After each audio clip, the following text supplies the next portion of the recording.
मजीद programme आप देख रहे हैं सलाम जेके। आसिफ रशीद और एग्जीक्यूटिव एडिटर इशफाक गौहर आपके साथ हैं। बढ़ते हैं आगे, थोड़ी देर में आपको जम्मू कश्मीर वापस लिए चलेंगे। चूंकि तालीमी निज़ाम कैसे मुतासिर हुआ उस पर तफसीली रोशनी डालेंगे। स्कूलों को लेकर क्या कुछ इंतजामिया अब कर रही है, लेकिन उससे पहले जरा हज के हवाले से आपको एक अहम खबर बता देते हैं। चूंकि हज 2021-22 भी सरगर्मियां तो मुतासिर हुई थी, लेकिन मनासिक हज की अदायगी का आगाज हो गया है और इस सिलसिले में इजाजतनामे रखने वालों को ही हरम पाक के अंदर दाखिले की इजाजत सऊदी हुकूमत की तरफ से दी गई है। सबसे अहम रुकन आजम जो है वकूफा जो अरफा, जिसके जो कि खास तौर पर सबकी इसके लिए इस पर नजर रहेंगे। और कोरोना के बाइस चूंकि इस बार एहतमाम जो है वो मुख्तलिफ जरा नजर आए थे, लेकिन इस बीच अब यहाँ पर पहले से नमाज की जो मस्जिद हराम में नमाज के इजाजतनामे थे वो जुमे के दिन बंद कर दिए गए हैं। सिर्फ हज के इजाजतनामे जिनके पास हैं उन लोगों को हरम में दाखिले की इजाजत दी जाएगी।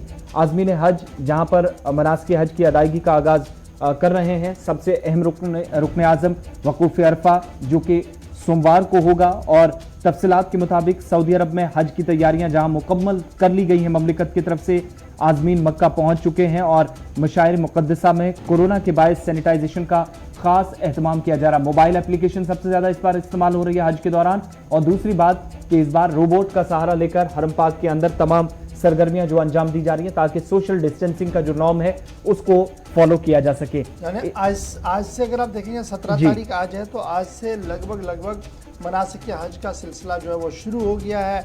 और सऊदी हुकूमत ने मुख्तलिफ मकामात पर, मुख्तलिफ पड़ावों पर मुख्तलिफ इक़दाम जारी कर दिए हैं। और हज गाइड के साथ साथ जो वहाँ पर मकामी अफसर हैं उन्हें ये कहा गया कि सख्ती के साथ जो है वो इस पर अमल दरामद होना है।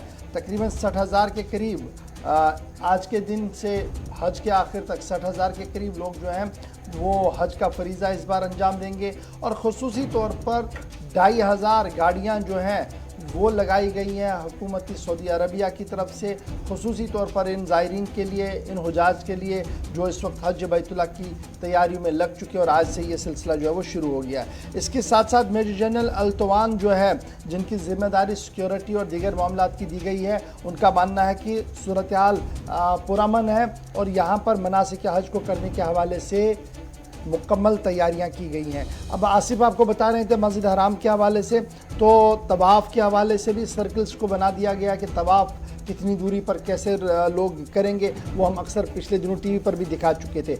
और मस्जिद के अंदर, ग्रैंड मॉस्क के अंदर जो है वो दूरी रख दी गई है, 1.5 मीटर की दूरी होगी और 25 सफ़ात मुश्तमिल कर दिए गए हैं। इस तरीके से 25 सफ़ात होंगे और 1.5 मीटर की दूरी होगी। उस पर भी जो है वो लाइनिंग कर दी गई है ताकि फ़िज़िकल दूरी भी हो और नमाज भी हो सके।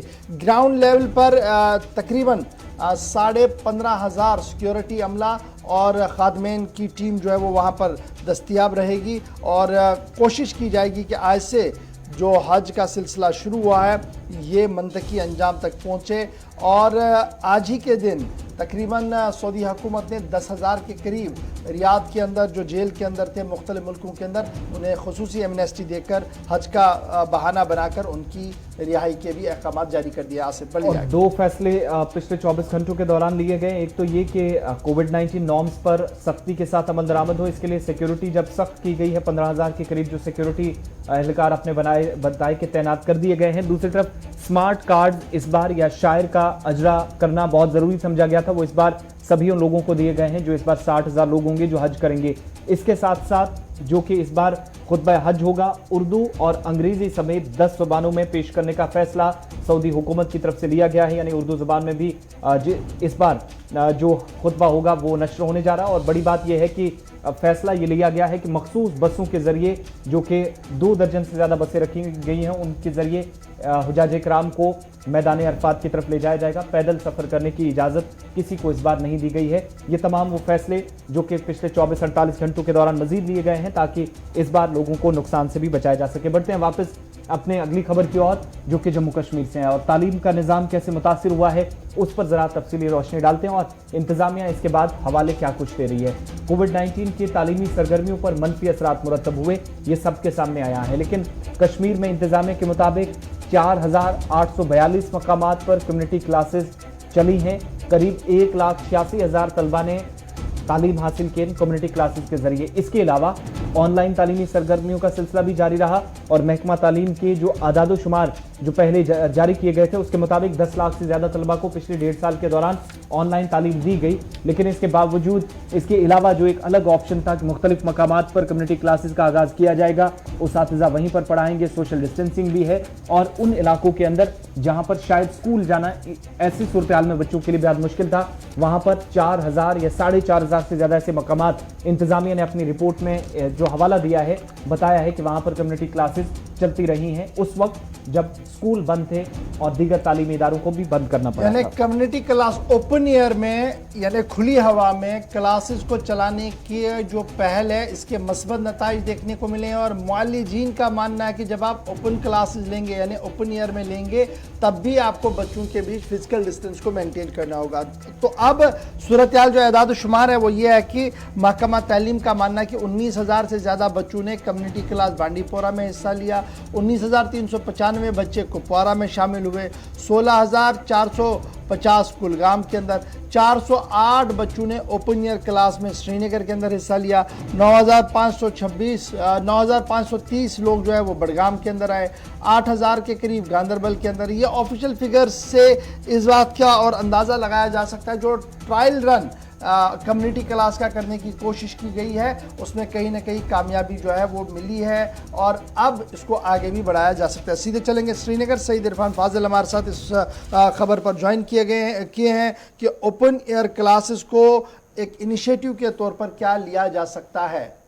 इरफान, ये बताइएगा कि आज के दिन में इंतजामिया ने 4800 से ज्यादा ऐसे मकामात थे जहां पर क्लासेस चल रही थी, लेकिन ओवरऑल जब हम सिचुएशन को रिव्यू करते हैं 10 डिस्ट्रिक्ट के अंदर 4800 के करीब अलग अलग मकामात का क्लासेस होना, जो गैप पड़ा था स्टडी का रुकने का या एजुकेशन पर असर पड़ा था, क्या वो 4800 मकामात पर जब क्लासेस हुई तो मतलब समझा जाए कि किसी हद तक उस गैप को फिल करने में कामयाबी डिपार्टमेंट को मिली है?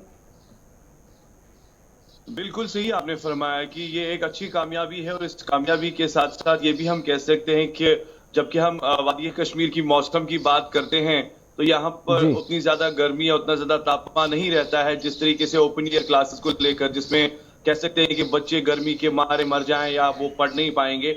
और जिस तरीके से हमने देखा कि 1,86,000 के करीब जो है स्टूडेंट्स ने पार्टिसिपेट किया है और तकरीबन ये भी सुनने में आ रहा है कि 30,620 जो है टीचर्स वो इस जो गवर्नमेंट डिपार्टमेंट के हैं खास तौर पे उन्हें एंगेज किया जाएगा या उन्हें कंडक्ट करने के लिए कहा गया है, खास तौर पर ऑनलाइन क्लासेस को लेकर भी। तो कह सकते हैं कि ओपन एयर एक अच्छा वेंचर है, एक अच्छा इनिशिएटिव है जो ग्राउंड पर रह सकता है। फिलहाल जिस तरीके के हालात इस वक्त कोविड-19 पैंडेमिक में बने हुए हैं, क्योंकि एजुकेशन सेक्टर काफी ज्यादा मुतासिर हुआ है, तो कह सकते हैं कि एक बेस्ट इनिशिएटिव है जो कि फिजिकली एंगेज हुआ है स्टूडेंट्स के साथ। आसिफ, एक चीज और भी आपसे पूछना चाहूंगा, मुख्तलिफ इलाकों के अंदर आप पहुंचते रहे, तलबा से बात की, लेकिन कम्युनिटी क्लासेस का इम्पैक्ट और इफेक्ट क्या है आज के दिन में जब हम देखते हैं स्कूल के अंदर?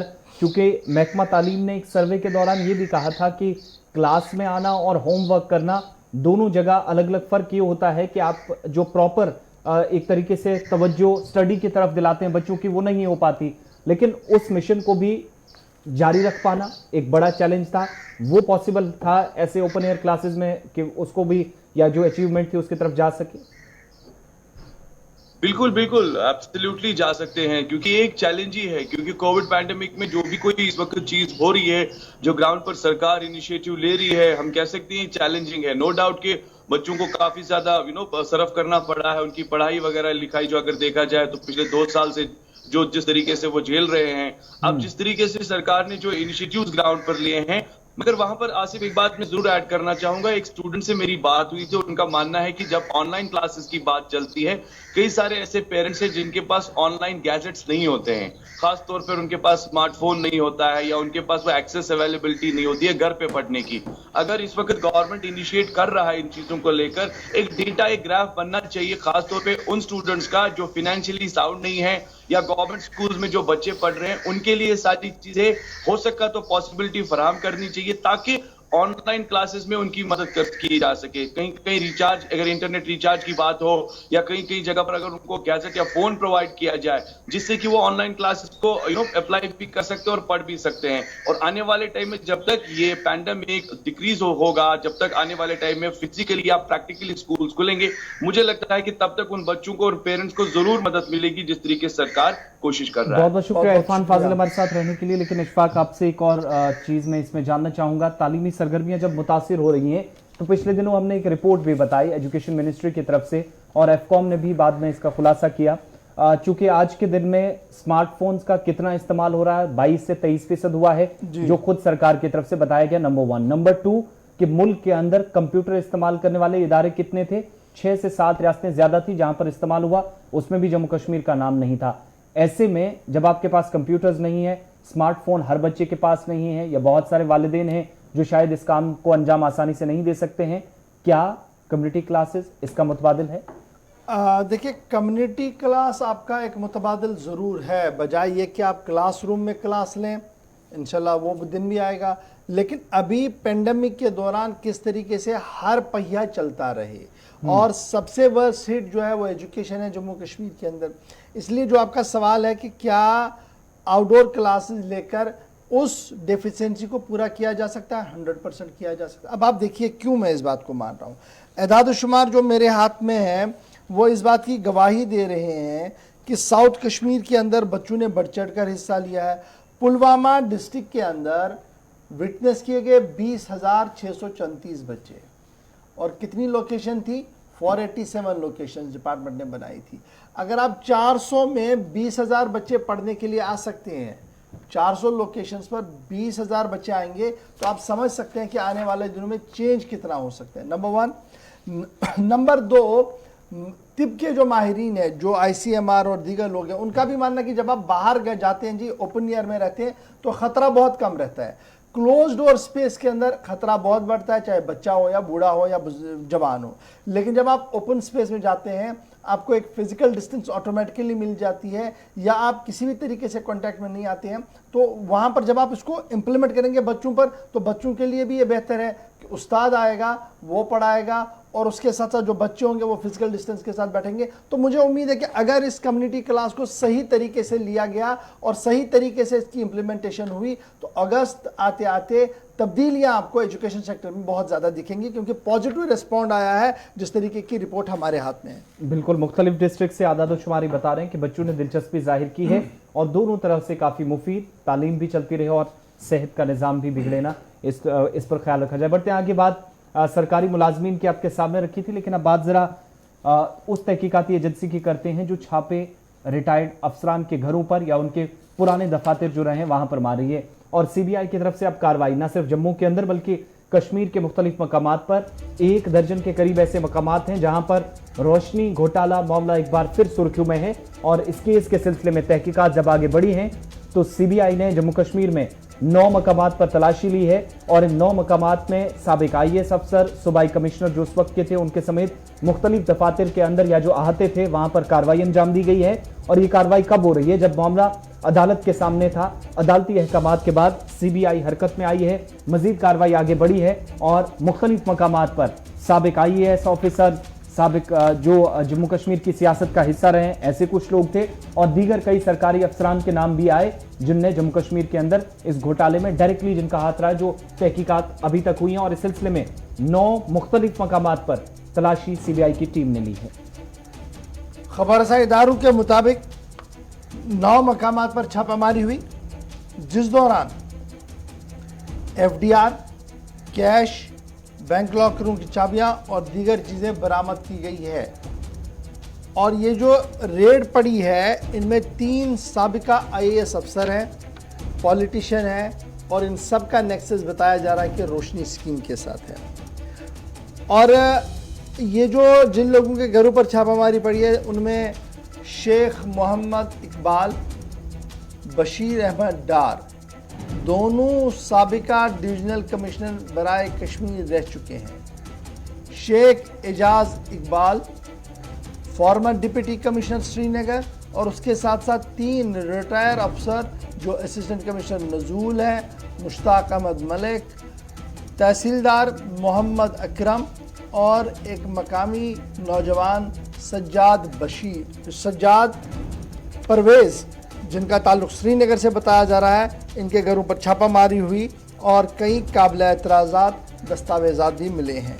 इसके बाद सीबीआई की टीम ने ये साफ कर दिया कि फ़िलहाल इन सभी चीज़ों की परख होगी, देखा जाएगा, ज़रूरत पड़ी तो एक बार फिर कश्मीर जाकर पूछताछ भी कर सकते हैं या जम्मू जाकर पूछताछ कर सकते हैं। कुल मिलाकर रोशनी का जिन बोतल से फिर बाहर है और जिस तरीके से लगातार सरकार के सामने ये नोटिस आ रही है कि साबिक अफसरों ने अपनी पोजीशन का नाजायज़ इस्तेमाल करते हुए कई सरकारी कॉलोनीज़ में ज़मीन ली है और उसके साथ साथ ये भी खबर सामने आ रही थी कि न सिर्फ ज़मीन रोशनी एक्ट के ऊपर नीचे करते हुए ली है बल्कि सरकारी ख़जाने को भी काफ़ी चूना लगाया है। तो बड़ी बात ये कि अब इस मामले पर मज़ीद तहकीकात होगी और इस सिलसिले में नज़रें सारी सीबीआई पर रहेंगी। बढ़ते हैं जी आगे। अब ज़रा बात मुलाजमतों की करते हैं। मुलाजिम और मुलाजमीन की बातें तो हमने आपके सामने की, अब उस इदारे की बात करते हैं जिसे SSRB आप बोलते हैं, सर्विस सिलेक्शन बोर्ड। और सर्विस सिलेक्शन बोर्ड के सामने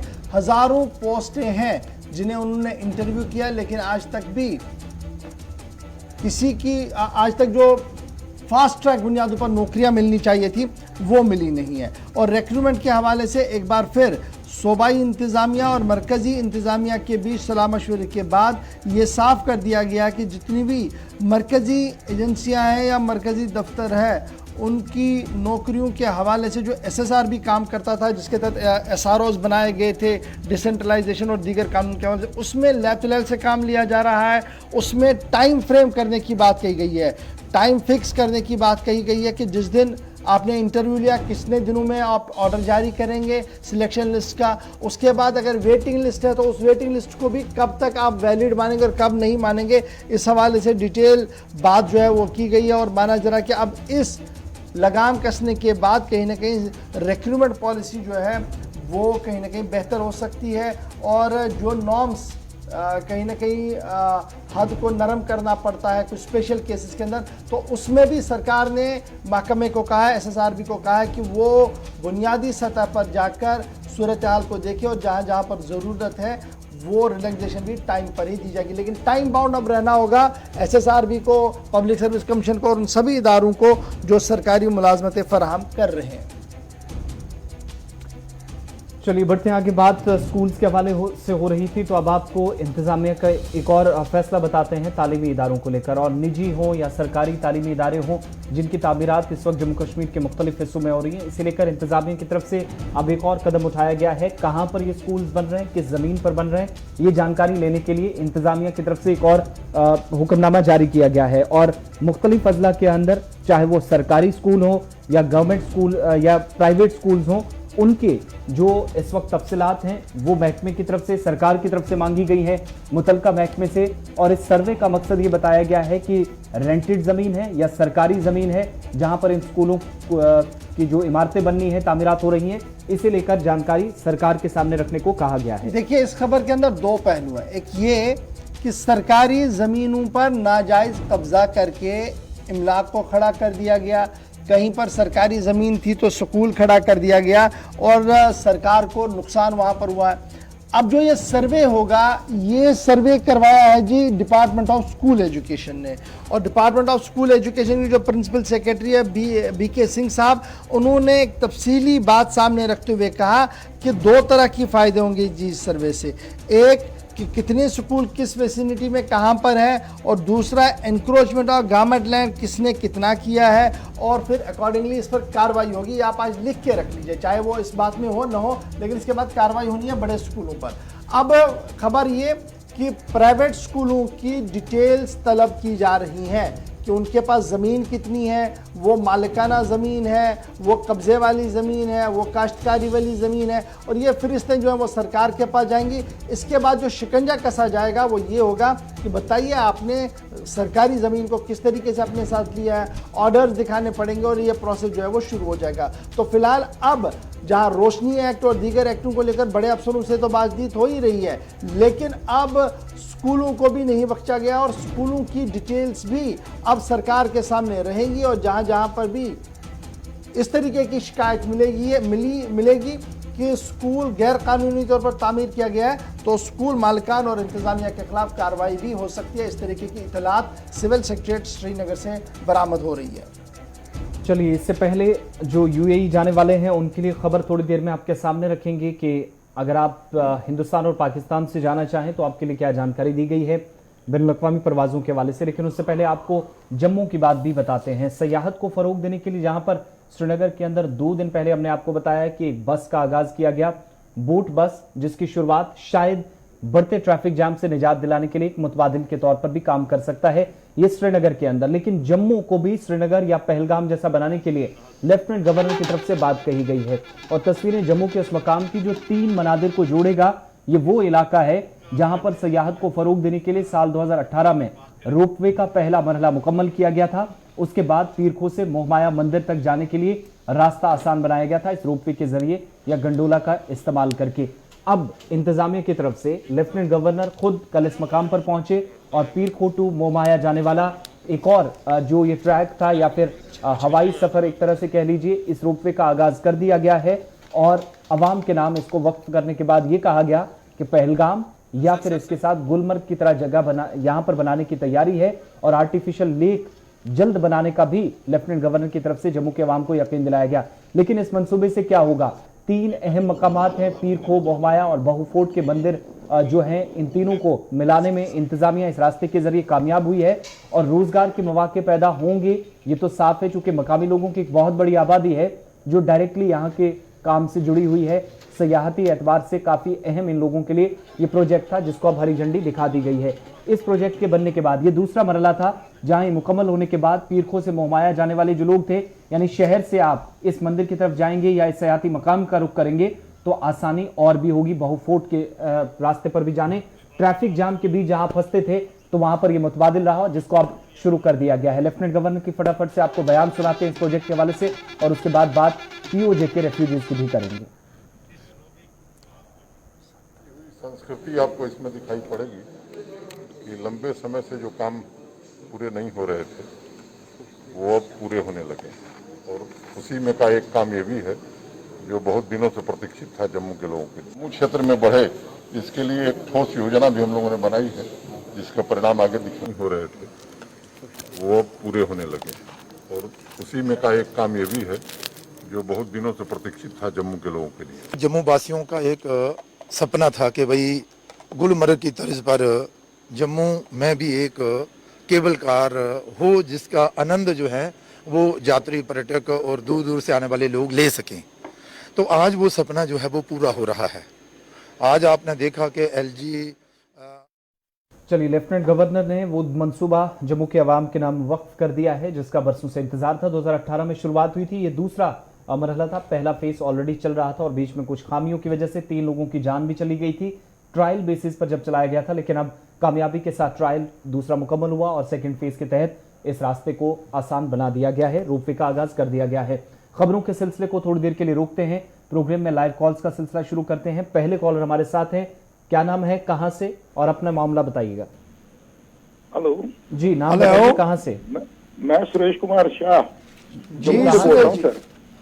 जी बताएं, बताएं आवाज आ रही है। दोनों भाइयों को मेरा आदाब। पहले आदाब सर, आदाब। उसके बाद मैं आपको एक चीज, ये पीएम पैकेज वाला या कोई भी क्लास 4 वाला है, ये बेचारा इसको 500 रुपया कोर्ट में ले रहे हैं एफिडेविट बनाने के लिए। अच्छा जी। इसको 500 रुपये, गरीब आदमी बेचारा 500 रुपये एफिडेविट बनता है क्योंकि SSRB ने वो किया है 500 रुपया ये एफिडेविट दे दो जी, you are not eligible for this post या कुछ, या 12वीं के बाद आपने कुछ नहीं पढ़ा है, वो एफिडेविट देना है और 500 रुपये उनसे चार्ज करते हैं कोर्ट में। सुरेश जी बहुत शुक्रिया जी ज्वाइन करने के लिए और ये बताने के लिए कि देखिए मामला जो है वो एफिडेविट का है और 500 रुपये का एफिडेविट शायद सही नहीं है। एफिडेविट हमने भी बड़े दिए हैं, यूनिवर्सिटीज़ में दिए, आगे पीछे दिए, तो उसमें उसी तरीके की रिवायत को अगर बरकरार रखा जाता, 50-100 रुपये तक होता तो शायद बेहतर होता। 500 का एफिडेविट ऊपर से 100-200 रुपया लिखने में भी लेना है, बाद में अटैच वेटेस भी करनी है, तो ये जाएगा जी आपका 700-800 रुपये तक मामला। तो अगर इसमें कुछ बेहतरी हो सकती है, और मुझे उम्मीद है कि SSRB के जो जिम्मेदार हैं वो दर्द दिल बहुत रखते हैं, इसकी ओर सोचेंगे और देखेंगे कि हल कैसे इस चीज़ का निकल सकता है। बहुत शुक्रिया कॉल करने के लिए। नेक्स्ट कॉलर, नाम बताएं। हेलो, नाम बताएं, कहां से? जी बताएं।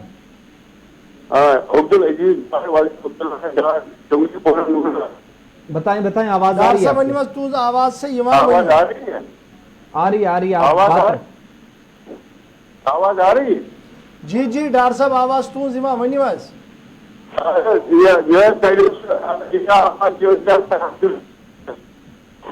चलिए ड्रॉप कीजिएगा। बहुत शुक्रिया कॉल करने का। डॉक्टर साहब अच्छे माजरत का, चूंकि आवाज से तू इंतहाई छनान यानी मेहक ने समझित के इसलिए माफी अमान तो तु कर जब बे एक लेट कॉल और कोशिश कर जो पानी का थमने खतरे। कॉलर हेलो अस्सलाम वालेकुम। जी वालेकुम सलाम। सजाद सोदनार पे सर अर्ज करा। जी सजाद साहब तो ठीक पे सर? अल्लाह ताला थेनो सलामत, अल्लाह ताला थेनो सलामत। अर्ज कर सर आप रोजन ईद पे पर्व नमाज रेट सर डेंग तो दोम सूरत महकमे रक्षण फार्म 2 वर्यन मेस बे अंदाज वन अमुक मुआवजह गो सर मिलन सोदनरिस बानिरस आइस कुड़ पन सर 4 गावन अत पे जमीन मास्टर दिसुक जनाब कह 2 वरी मज वनान क्या रक्षण फार्म्स वल तम दपा त्रो पोस त्रावान सर कहें 2 वरी गए बेकार खुदा पे जमीन। चलो सल्लल्लाहु अलैहि वसल्लम। चलो शर्दा शुक्रिया कॉल करने वापस। चलिए एक और कॉलर दे दीजिएगा। हेलो जी कहाँ से? मैं मोहम्मद असलम देव सर किश्तवाड़ जिला से। जी देव साहब सलाम अलैकुम। वालेकुम सलाम सर। अस्सलाम वालेकुम जनाब। गुलिस्तान हर पोश महकता रहे, फलता फूलता रहे। बहुत शुक्रिया जी, बहुत शुक्रिया जी। हम दुआ गो हैं। बहुत शुक्रिया जी जनाब। 2 बातें, पहले शुक्रिया ऑक्सीजन प्लांट हमारा जो है वो लगने पे मतलब कंप्लीट होने के लिए तैयार है और सिंथन रोड खोलने का उसकी आपकी काविशों का हम शुक्रगुजार हैं। पूरा डिस्ट्रिक्ट पूरा जिला कश्मीर से कनेक्ट हो गया। कोई इलाज के बारे में, कोई अपनी मजबूरी के बारे में, अल्लाह ताला गुलिस्तान को फलता फूलता ता कयामत ताबत रखे। आमीन जी, बहुत शुक्रिया। 2 चीजें सर वो। चलिए जी कॉलर दे दीजिएगा दूसरा। हेलो टीवी की आवाज कम रखिएगा और अपनी बात रखें। कहां से कौन साहब? चलिए लाइन दो कॉल्स मिक्स होगी, एक को जरा ड्रॉप कीजिएगा, एक को दे दीजिएगा। हेलो हेलो जी वालेकुम। जी वालेकुम सलाम रहमतुल्लाह। नाम बताइए कहां से हैं? हेलो जनाब आपकी आवाज आ रही है, नाम बताइए कहां से हैं आप? मैं तहसील जैनापोरा डिस्ट्रिक्ट शुपियान से बोल रहा हूँ, अगलर गाँव से, अगलर चिराग। जी जनाब नाम बताइएगा अपना। मुश्ताक अहमद रासर। जी रासर साहब बताएं। मुश्ताक अहमद रासर नाम है हमारा। जी जी मुश्ताक साहब बताएं। मुश्ताक साहब टीवी की आवाज बंद करके जल्दी से अपना मसला रखिएगा सामने। हेलो सर हमारा मसला है कि हमारे इलाके में सब डिवीजन RNB है जो जैनापोरा में है। 2014 से आज तक कोई काम नहीं हुआ गांव में। अच्छा जी। हेलो जी जी आपकी आवाज आ रही है। अब मसला क्या है जी? 2014 से हमारे गांव में RNB की तरफ से कोई काम नहीं हुआ है। ठीक है जी। और बस सर यही मसला था हमारे पास। बहुत शुक्रिया जी। 6 साल में RNB ने इस इलाके की ओर देखा नहीं है। बड़ा अजीब है जी। एक बार तो बजट बनी होगी, बल्कि 3 बार बजट बनी होगी अगर कायदे से देखें। नई बजट बनी होगी, कैरी ऑन भी बजट हुई होगी, लेकिन फिर भी कोई काम नहीं हुआ है। बड़ा सवाल ये है। हेलो कॉलर नाम बताएं। हेलो जी हेलो सर जी सलाम अलैकुम। वालेकुम सलाम रहमतुल्लाह। जी सर मैं आरिफ मलिक बोल रहा हूँ राजौरी डिस्ट्रिक्ट से। जी मलिक साहब। जी मेरा मसला सर ये है कि स्कूल एजुकेशन डिपार्टमेंट की तरफ से एक ऑर्डर हुआ था जिसमें मास्टर्स की प्रमोशन हुई थी एज लेक्चरर। बिल्कुल जी। ये ऑर्डर नंबर 322 है सर, आप नोट करें, ऑर्डर नंबर 322 है। और ये 16/10/2019 को निकला था। अच्छा जी। इनकी तमाम वेरिफिकेशन भी हो गई है और ये जो प्रमोशन मिलती है कभी 20 साल के बाद 15 साल के बाद एक बार मिलती है, लेकिन अब 1 साल और 9 महीने हो गए हैं, इन लोगों को एडजस्टमेंट नहीं किया जा रहा है। वो सारे को जो फैसिलिटीज थे उनको किया गया है, वो सारे ऐसे हैं जिनको अभी तक नहीं किया गया और इनकी अब कुछ लोग रिटायर हो रहे हैं, कुछ हो चुके हैं, किनका 1-2 साल रह गया है। तो ये बड़ा नाइंसाफी है, 1 साल और 9 महीने हो गए हैं, इन लोगों को एडजस्ट नहीं किया जा रहा है। तो यही मेरी है कि टीचर को इतना बड़ा जिंदगी में कभी एक चांस मिलता है प्रमोशन का, तो उससे भी वो सारी खुशियां छीनी जा रही हैं। ये निहायत नाइंसाफी है। तो मैं गुजारिश करता हूं, वो जो डायरेक्टर मैडम हैं और जो थी जो पहले बैठी हुई थी अनुराधा जी, उसके दौर में 1.5 साल वेस्ट हो गया और अब डायरेक्टरेट और सेक्रेटरीट के बीच में हम चक्कर काट काट के थके हैं। हमसे इंसाफ कर दीजिए। ये बहुत शुक्रिया जी, बहुत शुक्रिया जी। ये मामला दरअसल एक साइड का नहीं है। जब आप कश्मीर के साइड से देखेंगे तो प्रिंसिपल के लिए हमने पिछले दिनों देखा प्रिंसिपल बनाए गए जी, फिर हमने देखा कि सीनियर लेक्चरर्स की प्रमोशनें हुई, लेकिन जब आप ग्राउंड पर देखते हैं तो आज के दिन भी डाइट बिना प्रिंसिपल के हैं, बड़े हायर सेकेंडरीज बिना प्रिंसिपल के। लेकिन जो पिछले दिनों 30-40 लोगों की हमने प्रमोशन लिस्ट पढ़ी, हमने पीठ थपथपाई जी, 20 साल का कोटा जी पूरा कर दिया गया, लेकिन उनकी तकर्रुरियां भी शायद नहीं हुई होंगी। ऑर्डर आए होंगे लेकिन अभी तक तकर्रुरियां नहीं हुई। मैं मिसाल के तौर पर यहां पर रख देता हूं गांधरबल का डाइट पिछले कई महीनों से बिना प्रिंसिपल के। और डाइट का मतलब क्या है, मेरे जिम्मेदार लोग जो हमारे बैठे हैं सिविल सेक्रेटरी के, वो समझ सकते हैं कि डाइट की इफादियत और अहमियत आज के दिन में कितनी बढ़ रही है, लेकिन फिर भी प्रिंसिपल के बिना है। ये निजाम है एजुकेशन का। पढ़ते हैं जी आगे, कॉलर दीजिएगा। हेलो हेलो जी। सर मैं दुर्गानगर से बोल रहा हूँ, दुर्गानगर बंतराब जम्मू से सर। जी हमारे ना सर हमारे एरिया में कुछ ड्रग एडिक्ट लड़के हैं जो क्या करते हैं कि अब तो फाइनेंशियली अच्छे बैकग्राउंड से नहीं है, पर अब वो क्या करते हैं जब उनको पैसे नहीं होते सर, बहुत बार पुलिस में कंप्लेंट की, उनको पकड़ के ले जाते, फिर बाद में छोड़ देते, फिर से आते, फिर से वही काम स्टार्ट होता है। हमारे यहाँ कॉर्पोरेटर है मिस्टर कपिल चिप, हमने उनसे भी कंप्लेंट की, हमने उनको भी बोला सर ऐसे हो रहा है, आपको एक्शन लीजिए, कोई कुछ नहीं कर रहा सर। अब हमें डर लगता है। बहुत शुक्रिया जी कॉल करने के लिए। ड्रग का मामला पहले ही बड़े परेशान कुन हालात में हम दाखिल हो चुके हैं। वादी कश्मीर के चप्पे चप्पे पर और जम्मू के चप्पे चप्पे पर ड्रग्स है, और ये ड्रग्स लेना देना कारोबार करना तो एक परेशानी है, लेकिन इसका जो इफेक्ट बाद में सोसाइटी पर पड़ रहा है, चोरियां, डकैतियां, मर्डर, वो अब साफ साफ दिख रहा है, जो इंतहाई परेशान कुन। और इनका मानना है कि पुलिस की नोटिस में लाया, उसके बावजूद भी चंद दिनों तक गिरफ्तारियां, फिर रिलीज़, फिर वही सिलसिला चल रहा है। तो इसमें एक मैकेनिज्म मकामी सतह पर भी हमें इन्वॉल्व करना पड़ेगा ताकि सेंटर जो है वो रुक सके। कॉलर दे दीजिएगा। हेलो हेलो जी। हेलो अस्सलाम वालेकुम सलाम व रहमतुल्लाह।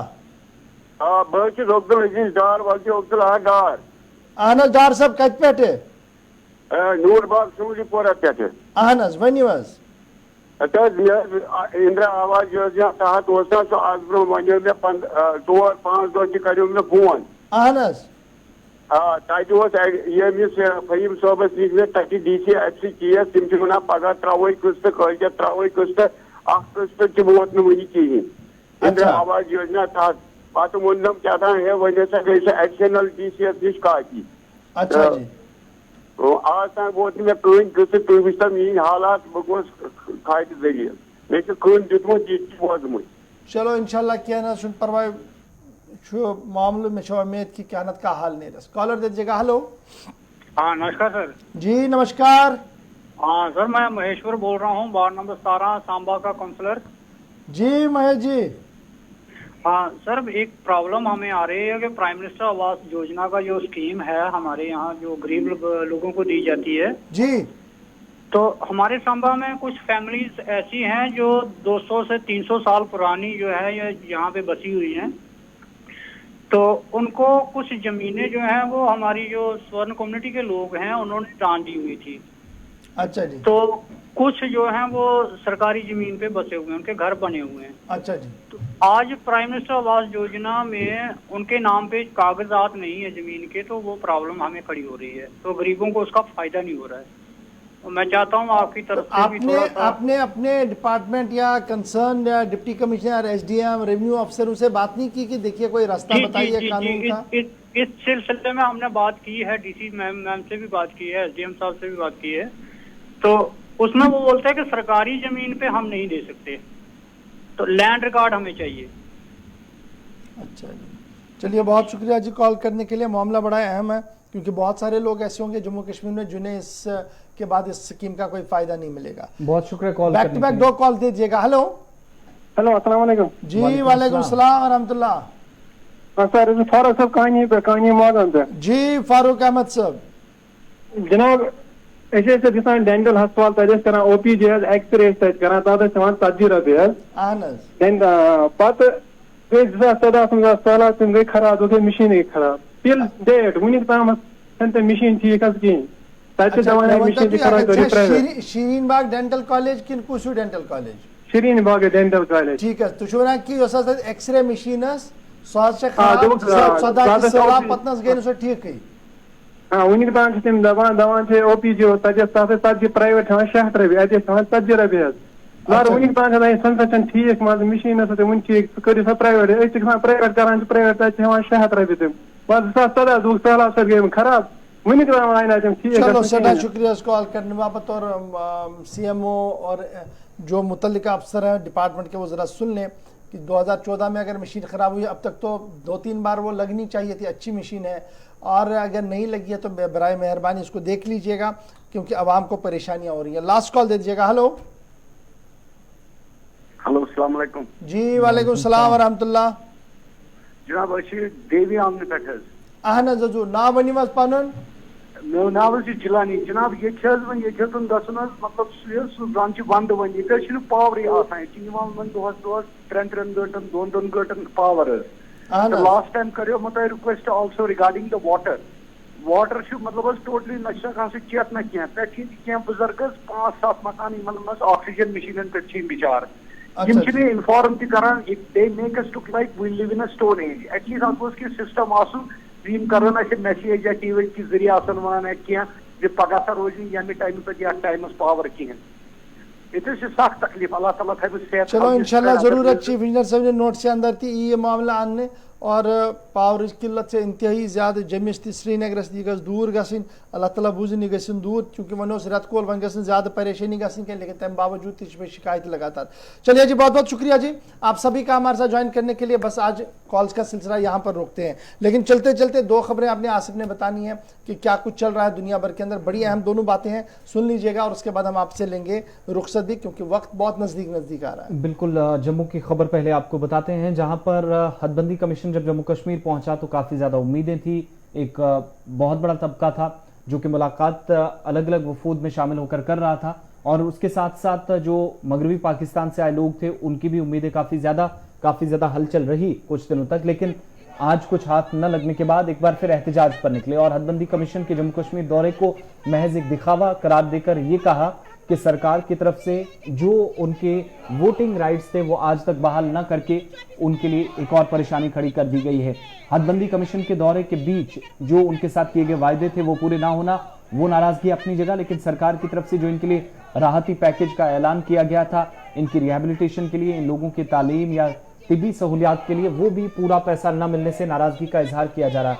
जरा इनकी पूरी बात सुनते हैं और उसके बाद उन लोगों के लिए भी एक खबर जो यूएई में वापस हिंदुस्तान से लौटना चाहते हैं। आज मैं बड़े दुख के साथ कह रहा हूं कि कई सालों की संघर्ष के बाद हमारा एक कमीशन जिसको कहते हैं डिलिमिटेशन कमीशन बना और वो कमीशन बनकर जहां पर आया और आखिर वो कश्मीर में गए, जम्मू में आए और उन्हें जो लास्ट में जो चेयरमैन थे मैडम जी, उन्होंने जब प्रेस कॉन्फ्रेंस ली तो उसमें उन्होंने कहा कि जो POJK की 24 सीटें हैं वो हमारे एजेंडे में नहीं हैं। अरे अगर एजेंडे में नहीं तो कमीशन यहाँ क्या करने आया था?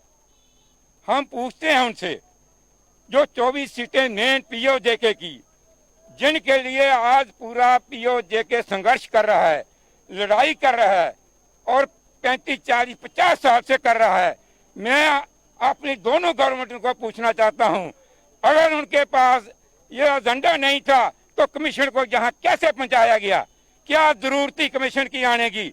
जो मेन चीज हमारे POJK के DPs के 24 सीट की है वो कहाँ गई? वो कहाँ का एजेंडा है? आज हमारा संघर्ष जो है वो 35-40 साल का जो बर्बाद हो गया, आज हमारे लोग जो हैं वो अपने आप को एक अकांत महसूस कर रहे हैं। क्या हमारी गवर्नमेंट ने उसके ऊपर स्टेप लिए? दूसरी हमारी मेन प्रॉब्लम और भी है।